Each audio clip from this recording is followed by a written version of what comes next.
नमस्कार, आदाब और गुड आफ्टरनून। मैं डॉक्टर के अहमद, राष्ट्रीय अध्यक्ष, अंतर्राष्ट्रीय मानवता अधिकार एवं मीडिया संगठन।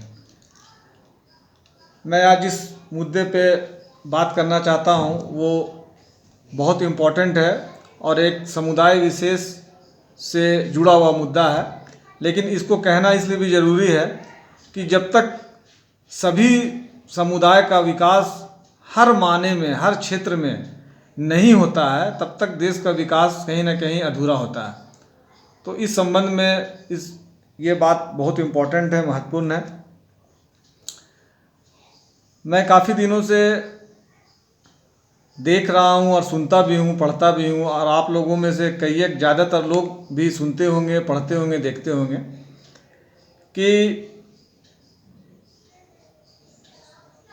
एक समुदाय विशेष, खास करके मुसलमान, और भी दूसरे भी समुदाय इसमें है, लेकिन ज़्यादातर मैं मुसलमान शब्द का इस्तेमाल कर रहा हूँ क्योंकि आज का हमारा टॉपिक समुदाय विशेष पे है।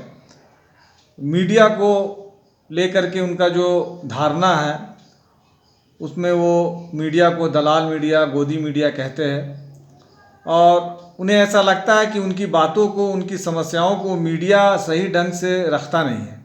और कहीं ना कहीं ये सही भी है, क्योंकि मीडिया के अंदर भी बहुत सारी प्रॉब्लम है, बहुत सारी बातें हैं जिसको हम और आप सभी लोग महसूस करते हैं।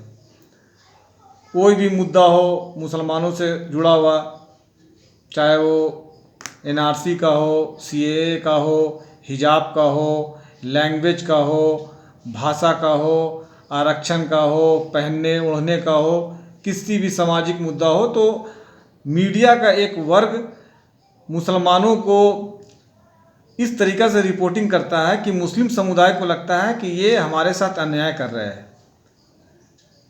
ये एक जनरल धारणा है पूरे मुस्लिम समुदाय में।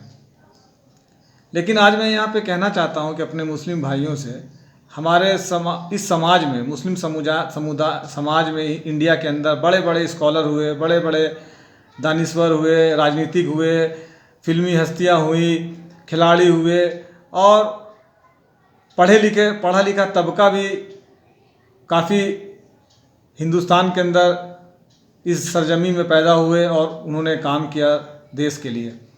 लेकिन ये अजीब विडंबना है कि हमारे देश के अंदर एक भी इस समाज का व्यक्ति ऐसा नहीं है जो किसी एक भी राष्ट्रीय पेपर को चलाता हो।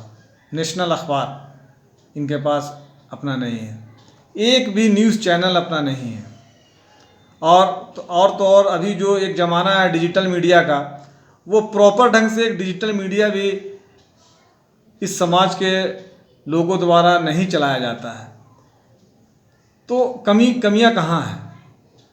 क्या आपके पास इतने रिसोर्सेज नहीं हैं कि आप इन सभी अपनी बातों को रखने के लिए इन माध्यमों का इस्तेमाल करें पूरे राष्ट्रीय स्तर पे, और देश की समस्याओं को भी उसके पटल पे रखें समाचार के माध्यम से?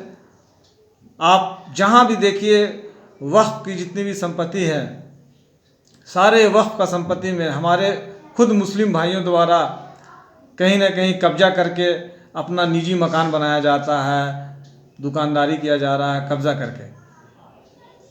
तो इतना सारा समस्या है, लेकिन जब भी कुछ प्रॉब्लम होता है तो हम लोग ठीकरा जो है दूसरे पे फोड़ देते हैं, कभी मीडिया पे, कभी किसी राजनीतिक पार्टी में। लेकिन हम लोग को आज आत्मविश्लेषण करना है कि हमारे अंदर क्या कमी है। क्यों नहीं समुदाय का, हमसे काफ़ी, मुस्लिम समुदाय से काफ़ी छोटा समुदाय है सिख समुदाय, क्रिश्चियन समुदाय, जैन समुदाय। वहाँ पे आप देखिए पूरे इंडिया के अंदर यूनिवर्सिटियों का, कॉलेजों का, स्कूलों का एक चैनल बना हुआ है जिसमें सिर्फ उस समुदाय के ही बच्चे नहीं बल्कि दूसरे समुदाय, हर भारतीय फ़ायदा उठा रहा है।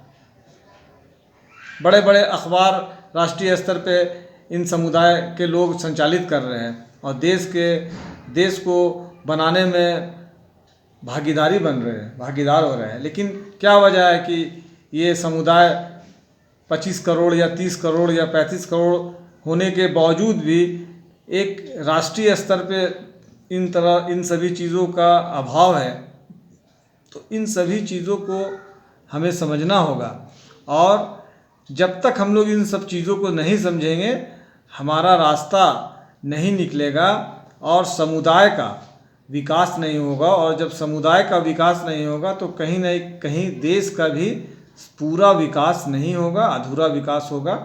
तो देश के विकास में भागीदारी बढ़ाने के लिए मेरा आप लोगों से, खास करके मुस्लिम समुदाय से ये अपील है कि इस बातों पे गौर करें और एक पॉजिटिव रिज़ल्ट की ओर बढ़े। यही मेरा कहना है। जय हिंद, जय भारत, शुक्रिया।